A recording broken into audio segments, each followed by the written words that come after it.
ಎಲ್ಲ ನಮ್ಮ ಮಾಧ್ಯಮದ ಬಂಧುಗಳಿಗೆ ಸ್ವಾಗತವನ್ನು ಬಯಸ್ತಾ ಇವತ್ತು ಕರ್ನಾಟಕದ ಪರಿಸ್ಥಿತಿ ಬಹುಶಃ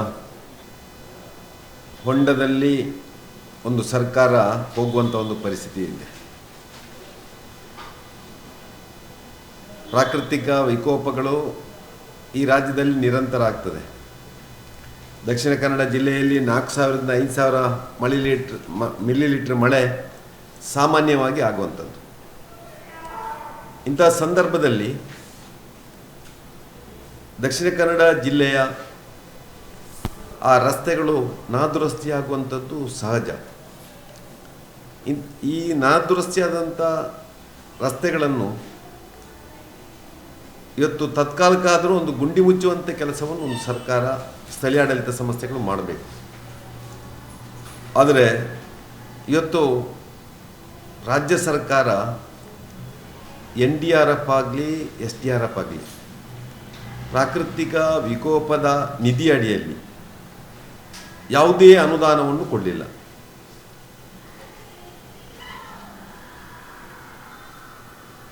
ಯಾಕಿದ್ದನ್ನು ಉಲ್ಲೇಖ ಮಾಡ್ತೇನೆಂದರೆ, ಹಿಂದೆ ಯಾವುದೇ ಸರ್ಕಾರ ಇರಲಿ, ಪ್ರಾಕೃತಿಕ ವಿಕೋಪಗಳಾದಾಗ ಆ NDRF SDRF ಅಲ್ಲಿ ಬೇರೆ ಬೇರೆ ಅನುದಾನವನ್ನು ಒದಗಿಸುವಂಥ ಕೆಲಸವನ್ನು ಮಾಡ್ತಾಯಿತ್ತು. ಉದಾಹರಣೆಗೆ ಜಿಲ್ಲಾ ಪಂಚಾಯತ್ ರಸ್ತೆಗಳು, ಇವತ್ತು ಗ್ರಾಮೀಣ ಭಾಗದಲ್ಲಿ ಪಂಚಾಯತ್ ರಸ್ತೆಗಳಿದೆ, ತಾಲೂಕ್ ಪಂಚಾಯತಿಗೆ ಸಂಬಂಧಪಟ್ಟಂಥ ರಸ್ತೆಗಳಿದೆ, ಜಿಲ್ಲಾ ಪಂಚಾಯತಿಗೆ ಸಂಬಂಧಪಟ್ಟಂಥ ರಸ್ತೆಗಳಿದೆ. ಅದರ ಒಟ್ಟಿಗೆ ನಮ್ಮ MDR PWD ಇಲಾಖೆಗೆ ಸಂಬಂಧಪಟ್ಟಂಥ ಜಿಲ್ಲಾ ಮುಖ್ಯ ರಸ್ತೆಗಳು, ರಾಜ್ಯ ಹೆದ್ದಾರಿಗಳು, ರಾಷ್ಟ್ರೀಯ ಹೆದ್ದಾರಿಗಳಿದೆ. ಗ್ರಾಮ ಪಂಚಾಯತ್, ತಾಲೂಕ್ ಪಂಚಾಯತ್, ಜಿಲ್ಲಾ ಪಂಚಾಯತ್ಗೆ ಸಂಬಂಧಪಟ್ಟಾಗೆ ಪುತ್ತೂರು ವಿಧಾನಸಭಾ ಕ್ಷೇತ್ರದಲ್ಲಿ ನಮ್ಮ ಅಧಿಕಾರಿಗಳು ಅಂಕಿ ಸಂಖ್ಯೆ ಕೊಟ್ಟದರಲ್ಲಿ ಸುಮಾರು 1,650 ಕಿಲೋಮೀಟ್ರ್ ರಸ್ತೆ ಗ್ರಾಮೀಣ ರಸ್ತೆಗಳಿದೆ. ಅದರಲ್ಲಿ ಅವರು ಮೊನ್ನೆ ಜಿಲ್ಲೆಯ ಪ್ರಾಕೃತಿಕ ವಿಕೋಪದಲ್ಲಿ ಎಷ್ಟು ರಸ್ತೆ ಹಾಳಾಗಿದೆ ಅಂತೇಳಿ 99 ಕಿಲೋಮೀಟರ್ ರಸ್ತೆ ಹಾನಿಯಾಗಿದೆ ಅಂತೇಳಿ ವಿಧಾನಸಭಾ ಕ್ಷೇತ್ರದಲ್ಲಿ ನಾನು ಉಲ್ಲೇಖ ಮಾಡಿದ್ದು. ಖಾಲಿ ಪುತ್ತೂರು ತಾಲೂಕಲ್ಲ, ಸುಮಾರು 8 ಕೋಟಿ ರೂಪಾಯಿ ಅನುದಾನ ಬೇಕು ಅಂತ ಕೇಳಿದ್ದಾರೆ ಅವರು. ಆದರೆ ಇಷ್ಟರ ತನಕ ಒಂದು ಚಿಕ್ಕಾಸು ಅನುದಾನವನ್ನು ಸರ್ಕಾರ ಬಿಡುಗಡೆ ಮಾಡಲಿಲ್ಲ. ಈ ವರ್ಷ ಬಿಡಿ, ಕಳೆದ 2 ವರ್ಷದಿಂದ ಅನುದಾನವೇ ಬರಲಿಲ್ಲ ರಸ್ತೆ ಮೇಂಟೆನೆನ್ಸಿಗೆ ಅಂತ ಹೇಳುವಂಥ ಮಾತನ್ನು ನಮ್ಮ ಜಿಲ್ಲಾ ಪಂಚಾಯತ್ ಇಂಜಿನಿಯರಿಂಗ್ ವಿಭಾಗದ ಅಧಿಕಾರಿಗಳು ಹೇಳ್ತಾರೆ. ಅದೇ ರೀತಿಯಲ್ಲಿ ಇವತ್ತು PWD ಇಲಾಖೆಗೆ ಸಂಬಂಧಪಟ್ಟ ಹಾಗೆ ನಮ್ಮ ಪುತ್ತೂರು ವಿಧಾನಸಭಾ ಕ್ಷೇತ್ರದಲ್ಲಿ ಸುಮಾರು 124 ಕಿಲೋಮೀಟ್ರ್ ಪುತ್ತೂರು ತಾಲೂಕಲ್ಲಿದೆ, 50 ಕಿಲೋಮೀಟ್ರ್ ಬಂಟ್ವಾಳದ 12 ಗ್ರಾಮದಲ್ಲಿದೆ. ಒಟ್ಟು 174. ನಾನು 124 ಅಂತ ಕೊಟ್ಟಿದ್ದೇನೆ, 174 ಆಗಬೇಕು. ಅದು ಪುತ್ತೂರು ತಾಲೂಕಿದು ಮಾತ್ರ ಕೊಟ್ಟಿದ್ದೇನೆ. ವಿಧಾನಸಭಾ ಕ್ಷೇತ್ರ ಆಗುವಾಗ 174 ಕಿಲೋಮೀಟ್ರ್ ಆಗ್ತದೆ. ಮತ್ತು 85 ಕಿಲೋಮೀಟ್ರ್ ರಾಜ್ಯ ಹೆದ್ದಾರಿ ಇದೆ. 174 ಪ್ಲಸ್ 85 ಕಿಲೋಮೀಟ್ರ್ ಇದು PWD ಇಲಾಖೆಗೆ ಸಂಬಂಧಪಟ್ಟಂಥ ರಸ್ತೆಗಳು. ನಾನು ಮೊನ್ನೆ ಪತ್ರಿಕೆಯಲ್ಲಿ ಓದಿದ್ದೆ, ಬಹುಶಃ ನೀವೇ ಬರೆದಿದ್ದೀರಂತ ಕಾಣ್ತದೆ. ತಕ್ಷಣ ಟೆಂಡರ್ ಆಗಿ ಅದನ್ನು ದುರಸ್ತಿ ಮಾಡುವ ಕೆಲಸವನ್ನು ಮಾಡಿದ್ದೇವೆ ಅಂತೇಳಿ. ನಾನೊಂದಷ್ಟು ಮಾಹಿತಿಯನ್ನು ಸಂಗ್ರಹ ಮಾಡಬೇಕಿದ್ರೆ ಯಾವುದೇ ವಿಶೇಷ ಅನುದಾನಗಳು ಬರಲಿಲ್ಲ. ಈ ದುರಸ್ತಿಯಾದಂಥ ಗುಂಡಿ ಬಿದ್ದಂಥ ರಸ್ತೆಗೆ ಯಾವುದೇ ಬರಲಿಲ್ಲ. ವರ್ಷ ಪ್ರತಿ ಮೇಂಟೆನೆನ್ಸ್ ಗ್ರ್ಯಾಂಟ್ ಅಂತ ಕೊಡ್ತಾರೆ. ಆ ಮೇಂಟೆನೆನ್ಸ್ ಗ್ರ್ಯಾಂಟ್ ಕಿಲೋಮೀಟ್ರಿಗೆ ಹತ್ತಿರ 1 ಲಕ್ಷ ರೂಪಾಯಿ ಕೊಡ್ತಾರೆ PWD ರಸ್ತೆಗೆ. ಅದರ ವ್ಯವಸ್ಥೆಯನ್ನು ನಾವು ಮಾಡ್ತೇವೆ ಅಂತೇಳಿ PWD ಇಲಾಖೆ, ನಮ್ಮ ಲೋಕೋಪಯೋಗಿ ಇಲಾಖೆ ಹೇಳ್ತದೆ. ಇವತ್ತು ಪ್ರಾಕೃತಿಕ ವಿಕೋಪ ಆಗಿ ತುಂಬ ಡ್ಯಾಮೇಜ್ ಆಗಿದೆ. ನಾನು ಹೇಳದಿದ್ದರೆ ಪುತ್ತೂರು ಉಪ್ಪಿನಂಗಡಿ ರಸ್ತೆಗೆ ಅವರದು ಮೇಂಟೆನೆನ್ಸ್ ಗ್ರ್ಯಾಂಟಲ್ಲಿ 10 ಲಕ್ಷ ಬರ್ಬೋದು. ಉದಾಹರಣೆ ಹೇಳುವಂಥದ್ದು. ಈ 10 ಲಕ್ಷದಲ್ಲಿ ಪುತ್ತೂರು ಉಪ್ಪಿನಂಗಡಿ ರಸ್ತೆ ದುರಸ್ತಿ ಮಾಡಲಿಕ್ಕೆ ಆಗ್ತದ? ಅದು ಕನಿ ಏನು ಡ್ರೈನ್ ರಿಪೇರಿ ಮಾಡಲಿಕ್ಕೆ ಮಾತ್ರ ಸಾಕಾಗ್ಬೋದು, ಹುಲ್ಲು ತೆಗೆಯಲಿಕ್ಕೆ ಸಾಕಾಗ್ಬೋದು. ಬೇರೆ ಅನುದಾನ ಎಲ್ಲಿಂದ ಬಿಡುಗಡೆ ಮಾಡಿದ್ದಾರೆ? ಇವತ್ತು PWD ಅವರು ಒಂದು ಬೇಡಿಕೆಯನ್ನು ಕೊಟ್ಟಿದ್ದಾರೆ. ನಮಗೆ ಇವತ್ತು ಪ್ರಾಕೃತಿಕ ವಿಕೋಪದಿಂದಲೂ ಹಾನಿಯಾಗಿದೆ, ಹೆಚ್ಚುವರಿ 8 ಕೋಟಿ ಕೊಡಿ ಅಂತೇಳಿ. ಆದರೆ ಆ 8 ಕೋಟಿದ್ದು ಯಾವುದೇ NDRF ಆಗಲಿ PWD ಆಗಲಿ ಅದಕ್ಕೆ ಅನುದಾನ ಬಿಡುಗಡೆ ಮಾಡುವಂಥ ಕೆಲಸವನ್ನು ಮಾಡ್ತಾ ಇಲ್ಲ. ಇವತ್ತು ದಕ್ಷಿಣ ಕನ್ನಡ ಜಿಲ್ಲೆಯ ರಾಷ್ಟ್ರೀಯ ಹೆದ್ದಾರಿಗಳ ಬಗ್ಗೆ ಒಂದಷ್ಟು ಏನು ಗುಂಡಿ ಬಿದ್ದ ಬಗ್ಗೆ ಚರ್ಚೆ ಆಯಿತು, 1-2-3 ಅಪಘಾತಗಳಾಯಿತು. ತಕ್ಷಣ ರಾಷ್ಟ್ರೀಯ ಹೆದ್ದಾರಿ ಪ್ರಾಧಿಕಾರ ಮತ್ತು ರಾಷ್ಟ್ರೀಯ ಹೆದ್ದಾರಿ ಇಲಾಖೆ ಆ ಗುಂಡಿ ಮುಚ್ಚುವಂಥ ಪ್ಯಾಚ್ ವರ್ಕ್ ಮಾಡುವಂಥ ಕೆಲಸವನ್ನು ಮಾಡಿತ್ತು. ನಾವು ಈಗಾಗಲೇ ಮಾನಿ ಮೈಸೂರು ರಸ್ತೆಯನ್ನು ನೋಡಿದರೆ ಪುತ್ತೂರು ವಿಧಾನಸಭಾ ಕ್ಷೇತ್ರದಲ್ಲಿ ಹಾದು ಹೋಗುವಂಥ ರಸ್ತೆಯಲ್ಲಿ ಯಾವುದೇ ಗುಂಡಿಗಳಿಲ್ಲ, ಮುಚ್ಚಿಯಾಗಿದೆ ಮೊನ್ನೆ. ಅದೇ ರೀತಿಯಲ್ಲಿ NHAI ಅವರು ಆಗಾಗ ಅಲ್ಲಿ ಗುಂಡಿ ಮುಚ್ಚುವಂಥ ಕೆಲಸವನ್ನು ಮಾಡ್ತಾ ಇದ್ದಾರೆ. ಆದರೆ ರಾಜ್ಯ ಸರ್ಕಾರಕ್ಕೆ ಸಂಬಂಧಪಟ್ಟಂಥ ಈ PWD ಇಲಾಖೆ ಇನ್ನೂ ಕೂಡ ಗುಂಡಿ ಮುಚ್ಚುವಂಥ ಕೆಲಸವನ್ನು ಮಾಡೋದಿಲ್ಲ. ನಮ್ಮ ಗುರೇನ್ಕೆರೆ ಉಪ್ಪಿನಂಗಡಿ ಪುತ್ತೂರು, ನಾನು ಮಾಜಿ ಶಾಸಕರು ಹಾಲಿ ಶಾಸಕರು ಹೋಗುವಂಥ ಒಂದು ರಸ್ತೆ ಇದೆ. ಬಹುಶಃ ಈ ಸರ್ಕಾರದ ಪರಿಸ್ಥಿತಿ ಹೇಗುಂಟು ಅಂದರೆ ಆ ಗುಂಡಿ ಮುಚ್ಚಲಿಕ್ಕೆ ಮಣ್ಣು ಹಾಕ್ತಾ ಇದೆ. ರಾಜ್ಯ ಹೆದ್ದಾರಿಗೆ ಮಣ್ಣು ಹಾಕಿ ಇವತ್ತು ತತ್ಕಾಲಕ್ಕೆ ತೇಪೆ ಹಚ್ಚುವಂಥ ಕೆಲಸವನ್ನು ಈ ಒಂದು ರಾಜ್ಯ ಹೆದ್ದಾರಿಗೆ ಮಾಡ್ತಾ ಇದೆ. ಅಂದರೆ ಈ ಸರ್ಕಾರದ ಆರ್ಥಿಕ ಸ್ಥಿತಿ ಬಹುಶಃ ಈ ಡಾಮರ್ ರಸ್ತೆಗೆ ಮಣ್ಣು ಹಾಕುವಂಥ ಪರಿಸ್ಥಿತಿಗೆ ಮುಟ್ಟಿದೆ. ಅಂದರೆ ಆರ್ಥಿಕವಾಗಿ ದಿವಾಳಿಯಾಗಿದೆ ಎನ್ನುವಂಥ ಸಂದೇಶ ಇವತ್ತು ಸಮಾಜಕ್ಕೆ ಹೋಗ್ತಾ ಇದೆ. ಹೆಚ್ಚಾಗಿ ಗುಂಡಿ ಮುಚ್ಚುವಂಥದ್ದನ್ನು ಡಾಮರ್ ರಸ್ತೆಯಲ್ಲಿ ಕ್ರಷರ್ ಹೂಡಿ ಮತ್ತು ಜಲ್ಲಿ ಹಾಕಿ ಅದನ್ನು ತಾತ್ಕಾಲಿಕ ಒಂದು ಏನು ಮೋಟ್ರೇಬಲ್ ವೆಹಿಕಲ್ ಹೋಗುವಂಥ ಒಂದು ಇದು ಮಾಡ್ತಾರೆ, ಸರಿಯಲ್ಲ. ಇವತ್ತು ಮಣ್ಣು ಹಾಕಿ ಮಾಡಬೇಕಿದ್ರೆ ಪರಿಸ್ಥಿತಿ ಹೇಗಿರ್ಬೋದು? ನಮ್ಮ ವಿಟ್ಲ ರಸ್ತೆ, ಕಬಕ್ಕ ವಿಟ್ಲ ನಮ್ಮ ರಸ್ತೆ, ಅದು ಪರಿಸ್ಥಿತಿ ಹಾಗೆ ಆಗಿದೆ. ಇವತ್ತು ಗುಂಡಿ ಮುಚ್ಚಲಿಕ್ಕೂ ಈ ಸರ್ಕಾರಕ್ಕೆ ಒಂದು ಯೋಗ್ಯತೆ ಇಲ್ಲ ಅಂತೇಳಿ ಆ ರೀತಿಯಾಗಿ ಇವತ್ತು ಇಲಾಖೆಗಳು ಆರ್ಥಿಕವಾಗಿ ಸಂಕಷ್ಟದಲ್ಲಿದೆ. ಯಾವುದೇ ಅನುದಾನಗಳ ಬಿಡುಗಡೆ ಆಗಲಿಲ್ಲ. ನಾನು ಹೇಳುವಂಥದ್ದು ಸರ್ಕಾರಕ್ಕೆ ಇವತ್ತು ಮತ್ತು ಲೋಕೋಪಯೋಗಿ ಇಲಾಖೆ, ನಮ್ಮ ಜಿಲ್ಲಾ ಪಂಚಾಯಿತಿ ಇಲಾಖೆ, ಕಂದಾಯ ಇಲಾಖೆ, ಪ್ರಾಕೃತಿಕ ವಿಕೋಪಗಳಾದಾಗ ಅನುದಾನವನ್ನು ಜಿಲ್ಲಾಧಿಕಾರಿಗಳು ಬಿಡುಗಡೆ ಮಾಡ್ತಾರೆ. ವಿಶೇಷ ಅನುದಾನವನ್ನು ಸರ್ಕಾರದ ವತಿಯಿಂದ PWD ಮತ್ತು ಜಿಲ್ಲಾ ಪಂಚಾಯಿತಿ ರಸ್ತೆ ಕೊಡ್ತಾರೆ. ಇದಕ್ಕೆ ತಕ್ಷಣಕ್ಕೆ ಅನುದಾನ ಬಿಡುಗಡೆಯನ್ನು ಮಾಡಬೇಕು. ಇವತ್ತು ಎಲ್ಲ ರಸ್ತೆಗಳು ಗುಂಡಿ ಬಿದ್ದು ವಾಹನ ಸವಾರರು ಪರದಾಡುವಂಥ ಪರಿಸ್ಥಿತಿ ಬಂದಿದೆ. ಅಪಘಾತಗಳು ಆಗ್ತಾ ಇದೆ.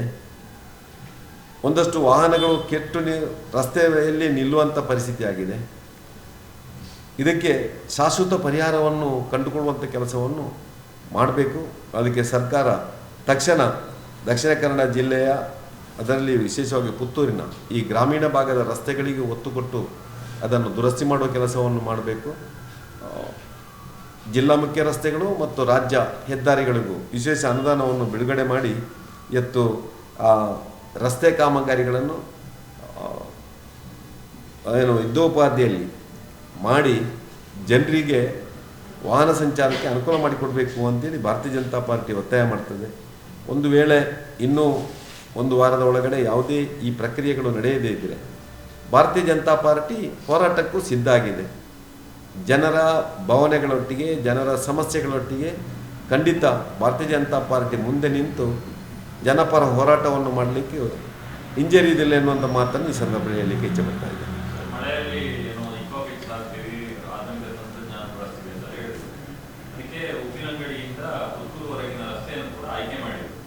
ಆದ್ರೆ ಅಲ್ಲಿ ಏನಾಗ್ತಾ ಇದೆ ಅಂದ್ರೆ ಪ್ರತಿ ಗುಂಡಿಗೆ ನೀವು ಹೇಳಿದಾಗೆ ಮಣ್ಣು ಸುರಿತಾ ಇದ್ದಾರೆ. ಅದು ಒಂದು ಮಳೆ ಬಂದ ತಕ್ಷಣ ಕೆಸರಮಯಾಗಿ ಗುಂಡಿ ಮತ್ತೆ ಬಹುಶಃ ನಾನು ಕಂಡುಕೊಂಡಾಗ ಇದು ಹೊಸ ತಂತ್ರಜ್ಞಾನ ಇರ್ಬೋದು ನೀವು ಹೇಳಿದ್ದ.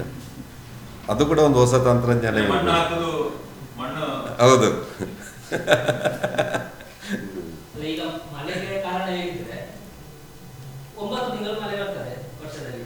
ಯಾವಾಗ ಮಾಡಲಿಕ್ಕೂ ಸಾಧ್ಯವೇ ಇಲ್ಲ. ನೋಡಿ, ರಾಷ್ಟ್ರೀಯ ಹೆದ್ದಾರಿ ಮಾಣಿ ಮೈಸೂರು ಪ್ಯಾಚ್ ವರ್ಕ್ ಮಾಡಿದ್ರು, ನೀವೆಲ್ಲ ನೋಡಿದಿರಲ್ಲ. KN ಅವರು ಕೆಲಸ ಮಾಡ್ತಾ ಇದ್ದಾರೆ, ಅವರು ಡಾಮರ್ ಹಾಕ್ತಾ ಇದ್ದಾರೆ. ಈ ಸಲ 3 ಸಲ ಡಾಮರ್ ಹಾಕಿ ಆಯಿತು. ಒಮ್ಮೆ ಡಾಮರ್ ಆದಾಗ ಎದ್ದೋಯ್ತು, ಪುನಃ ಹಾಕಿದ್ರು, ಈಗ ಮೊನ್ನೆ ಪುನಃ ಹಾಕಿದ್ದಾರೆ. ಅರ್ಥ ಆಯ್ತಾ? ಕಾಂಕ್ರೀಟ್ ರೋಡ್ ಮಾಡುವಾಗ ಒಂದಕ್ಕೊಂದು ಕನೆಕ್ಷನ್ ಮಾಡಬೇಕಿದ್ರೆ, ಒಂದು ರೋಡಿಂದ ಮತ್ತೊಂದು ರೋಡ್ ಡಿವಿಯೇಷನ್ ತಗೊಳ್ಬೇಕಿದ್ರೆ ಅಲ್ಲಿ ಆ ಚಡಿ ಬರ್ತಲ್ಲ, ಅದಕ್ಕೆ ಡಾಮರ್ ಹಾಕ್ತಾರೆ ಅವರು. ಮಂಗಳೂರಿನಲ್ಲಿ ನಾನು ನಿನ್ನೆ ಹೋಗಿದ್ದೆ, ಮಹಾನಗರ ಪಾಲಿಕೆ ವ್ಯಾಪ್ತಿಯಲ್ಲಿ ಎಲ್ಲ ಡಾಮರ್ ಆಗಿ ಆಗಿದೆ. ಯಾವುದು? NHI. ಹಾಂ, ಎಲ್ಲ ಕಡೆ ಆಲ್ಮೋಸ್ಟ್ ಆಲ್ ಸುಸ್ತಿಯಲ್ಲಿ ಇಟ್ಟಿದ್ದಾರೆ. ಸರ್, ಈಗ ಹೊಸ ತಂತ್ರಜ್ಞಾನ ಅಂತ ಹೇಳಿ ಇಂಟರ್ಲಾಕ್ ಹಾಕಿದ್ದಾರೆ, ಅದರ ಬಗ್ಗೆ ತಮ್ಮ ನಾನು ಕಂಡುಕೊಂಡಾಗೆ ಆ ಇಂಟರ್ಲಾಕ್ ಕೂಡ ಇವತ್ತು ಕಳಪೆ ಗುಣಮಟ್ಟದ್ದಾಗಿದೆ, ಅದು ಕೂಡ ಎದ್ದು ಹೋಗಿದೆ. ಶಾಶ್ವತ ಪರಿಹಾರ ಅದು ಕೂಡ ನಾವು ಅಲ್ಲ ಅಂತ ಹೇಳುವಂಥ ಮಾತನ್ನು ಹೇಳ್ತಾ ಇದ್ದೇನೆ. ಅದಕ್ಕೆ ನನಗೆ ಕಾಣ್ತದೆ ಇನ್ನು ಮುಂದಿನ ದಿನಗಳಲ್ಲಿ ಎಲ್ಲ CC ರೋಡ್, ಕಾಂಕ್ರೀಟ್ ರೋಡೇ ಪರಿಹಾರ ಅಂತೇಳಿ. ದಕ್ಷಿಣ ಕನ್ನಡ ಜಿಲ್ಲೆಗೆ, ಪುತ್ತೂರಿಗೆ CC ರೋಡ್ ಪರಿಹಾರ, ಸರಿ ಅಲ್ಲ? ನಾವು ಅದು ಬೇಸಿಗೆ ಕಾಲದಲ್ಲಿ ವ್ಯತಿರಿಕ್ತ ಪರಿಣಾಮ ಬೀಳ್ತಾ ಇದೆಯಾ ಕಾಂಕ್ರೀಟ್ ರೋಡ್? ಅಂದ್ರೆ ಈ ಇಟ್ಟಿಗೆ ಅಲ್ಲ, ಏನೋ ಇಲ್ಲ. ನಾನು 30 ವರ್ಷದ ಹಿಂದೆ ನಮ್ಮ ನೆಕ್ಕಿಲಡಿಯಲ್ಲಿ ಒಂದು ಟ್ರಯಲ್ ನೋಡಿದ್ರು, DV ಸದಾನಂದ ಗೌಡರು MLA ಇರುವಾಗ 95ರಲ್ಲಿ ಸುಮಾರು 50 ಮೀಟರ್ ಕಾಂಕ್ರೀಟ್ ಹಾಕಿದ್ದಾರೆ. ಇವತ್ತು ಕೂಡ ಏನಾಗಲಿಲ್ಲ. ಇವತ್ತು ಕೂಡ ನೀವು ನೋಡಿರ್ಬೋದು, ಹೈವೇ ಎಂಟರ್ ಆಗುವಲ್ಲಿ ನೋಡಿ ಒಂದು. ಹಾಂ, ಅದು 95ರಲ್ಲಿ ಮಾಡಿದ್ದು, 30 ವರ್ಷ ಭರ್ತಿ ಆಯಿತು. ನಾವು ಗ್ರಾಮೀಣ ಭಾಗದಲ್ಲಿ ಈಗ ಮಾಡ್ತಾ ಇದ್ದೇವೆ.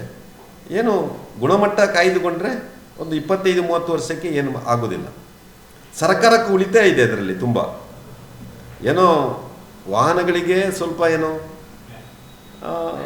ಟಯರು, ಬಿಸಿಲಿನ ಇದಕ್ಕೆ ತಾಪಮಾನವನ್ನು ಅದು ಹೊರಗೆ ಆಗ್ತದೆ ಅಂತ ಹೇಳೋದು, ಅದು ಎಷ್ಟು ಯಶಸ್ವಿ ಅಂತ? ಅದು ಡಾಮರ್ ಕೂಡ ಆಗ್ತದೆ. ಯಾಕಂದರೆ ಡಾಮರಲ್ಲಿ ಕೂಡ ಡಾಮರಿಂದ ಇದು ಜಾಸ್ತಿ ಅಲ್ಲ, ಆಗ್ತದೆ. ಅದರಲ್ಲಿ ಕೂಡ ಜಲ್ಲಿ ಇದೆ, ಜಲ್ಲಿ ಕಲ್ಲೇ ಇರುವಂಥದ್ದು.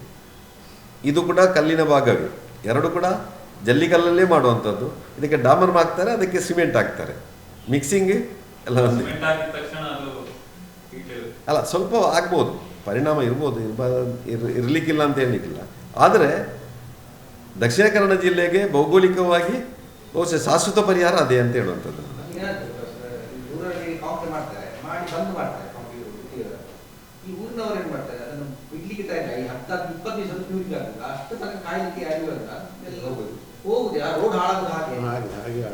ನಾನು ಹೇಳುವಂಥದ್ದು, ಈ ಮುಖ್ಯ ರಸ್ತೆಗಳಿಗೆ ಆ ಸಮಸ್ಯೆಗಳು ಬರುವುದಿಲ್ಲ, ಕೆಲಸ ಬರುವುದಿಲ್ಲ. ಒಂದು ಭಾಗದಿಂದ ಮಾಡಿ ಮತ್ತೊಂದು ಭಾಗ ಬಿಟ್ಟುಕೊಳ್ಳೋದು. ಗ್ರಾಮೀಣ ರಸ್ತೆಯಲ್ಲಿ ಹೌದು. ಈಗ ನಮಗೆ ಡ್ಯಾಮೇಜ್ ಈಗ ಕಬಕ ವಿಟ್ಲ ರಸ್ತೆ, ಪುತ್ತೂರು ಉಪ್ಪಿನಂಗಡಿ ರಸ್ತೆ, ಅದೆಲ್ಲ 60 ಕೋಟಿ ಪ್ರಸ್ತಾವನೆ ಆಗಿದೆ ಸರ್. ವಿಟ್ಲ ಅವರಿಗೆ ಚತುಷ್ಪಥ ಮಾಡ್ತೇವೆ ಅಂತ ಸ್ಟೇಟ್ಮೆಂಟ್ ಕೊಟ್ಟಿದ್ರು. ಅಲ್ಲ, ಅಂಥದ್ದು ತುಂಬ ಪ್ರಸ್ತಾವನೆಗಳು ಹೋಗಿದೆ, ದುಡ್ಡು ಕೂಡ ಬಂದಿದೆ. ಉಳುವರಲ್ಲಿ ಚಿಲ್ಲರೆ. ದುಡ್ಡು ಕೂಡ ಬರ್ಬೋದು, ನನಗೆ ಗೊತ್ತಿಲ್ಲ, ಬರ್ಬೋದು. ಆದರೆ ಈಗ ಜನರಿಗೆ ಸಮಸ್ಯೆ ಆಗಬಾರ್ದು ಅಂತ ಹೇಳುದು ನಾನು. ಸರಿಯಾ? ಈಗ ಮಾಣಿಯಿಂದ ಸಂಪಾದಿಗೆ ಚತುಷ್ಪಥ ಆಗಲಿಕ್ಕೆ DPR ರಾಜ್ಯ ಸರ್ಕಾರ ದುಡ್ಡು ಕೊಟ್ಟು ಮಾಡಿದ್ದು ಅಂತೆಲ್ಲ ಇದೆ. ಯಾವುದಕ್ಕೆ? ಮಾಣಿಯಿಂದ ಸಂಪಾದಿಗೆ ಚತುಷ್ಪಥ ಮಾಡಲಿಕ್ಕೆ ಲಾಸ್ಟ್ ಟೈಮ್ ಕಾಂಗ್ರೆಸ್ ಬಂದಿದ್ದ ಕೂಡ 3 ಕೋಟಿ 20 ಲಕ್ಷ DPR ಆಗಿದೆ ಅಂತೆ. ಈಗ ನಿನ್ನೆ MLA ಬೆಂಗಳೂರಲ್ಲಿ NHI ಭೇಟಿ ಮಾಡಿ ಅದನ್ನು ಈಗ ಮಾಡಿದೆ. ಅದು ನಿಮ್ಮ ಕಡೆಯಿಂದ ಏನಾದರೂ MD ಅವರಿಗೆ ಅದನ್ನು ಇಂಪ್ಲಿಮೆಂಟ್ ಮಾಡಲಿಕ್ಕೆ DPR ಆದ ನಂತರ ಅದು ಇಂಪ್ಲಿಮೆಂಟ್ ಆಗಬೇಕಲ್ಲ. ಮಾಣಿಯಿಂದ ಸಂಪಾದಿಗೆ ಏನಾದರೂ ಪಕ್ಷದ ಕಡೆಯಿಂದ ಪ್ರಯತ್ನ ಮಾಡ್ತೀರಾ? ಅಲ್ಲ, ನಾವು ನಮ್ಮ MP ಅವರು ಅದರ ಬಗ್ಗೆ ಪ್ರಯತ್ನವನ್ನು ಮಾಡ್ತಾರೆ.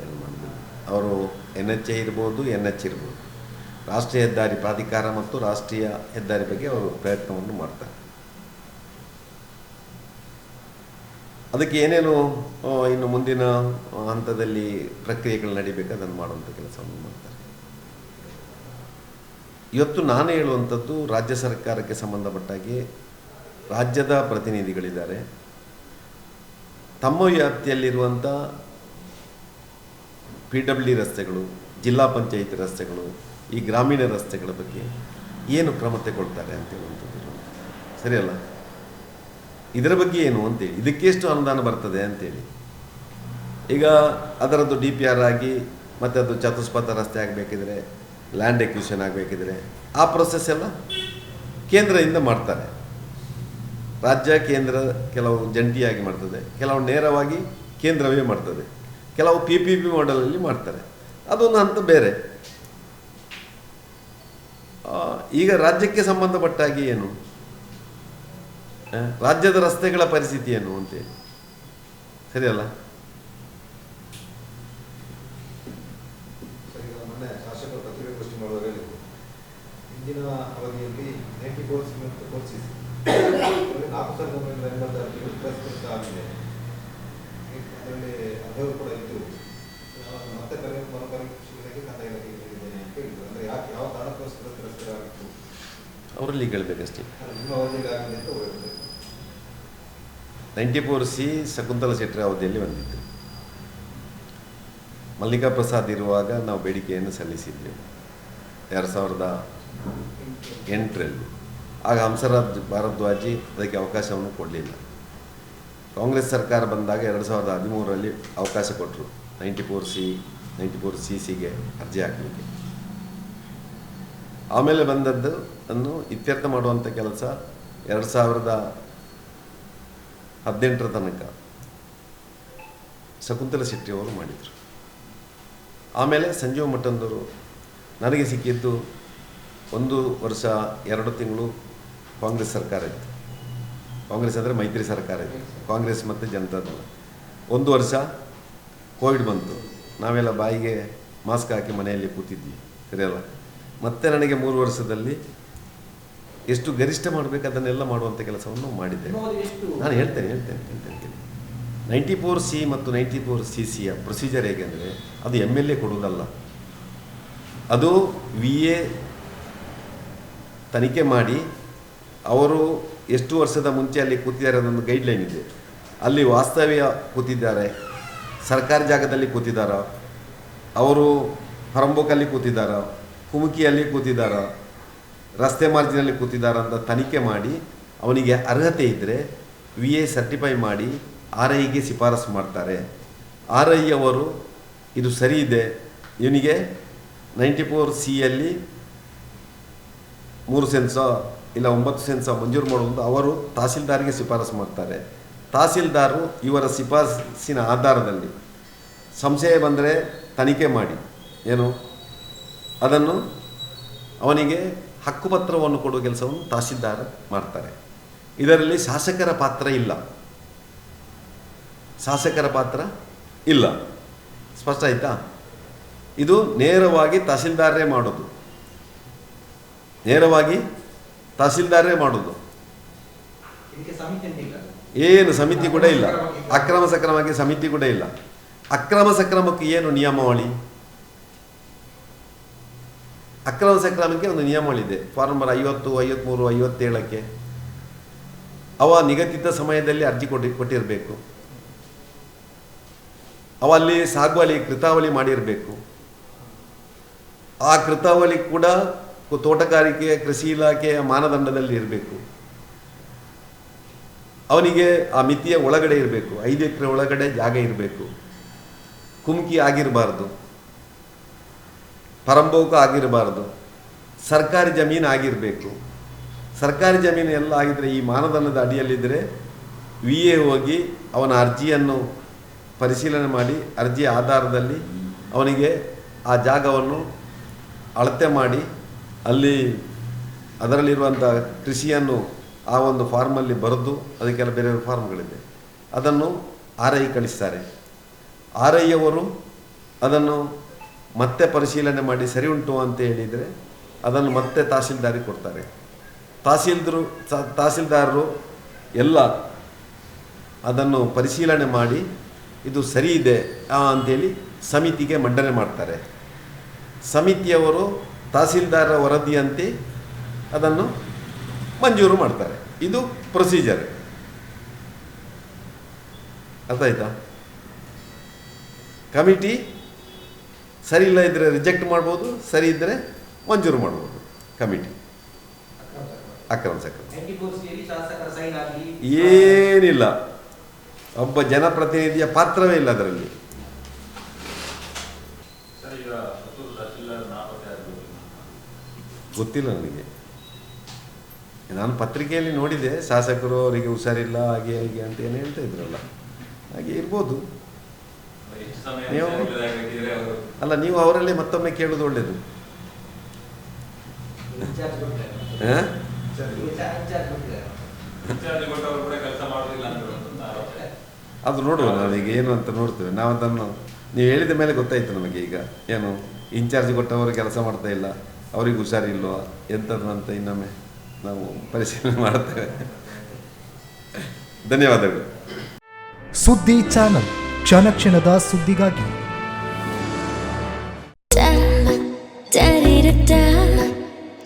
ಮತ್ತೆ ಮತ್ತೆ ಸವಿಯಬೇಕೆನಿಸುವ ಮೃದುವಾದ ನಂದಿನಿ ಪನ್ನೀರ್.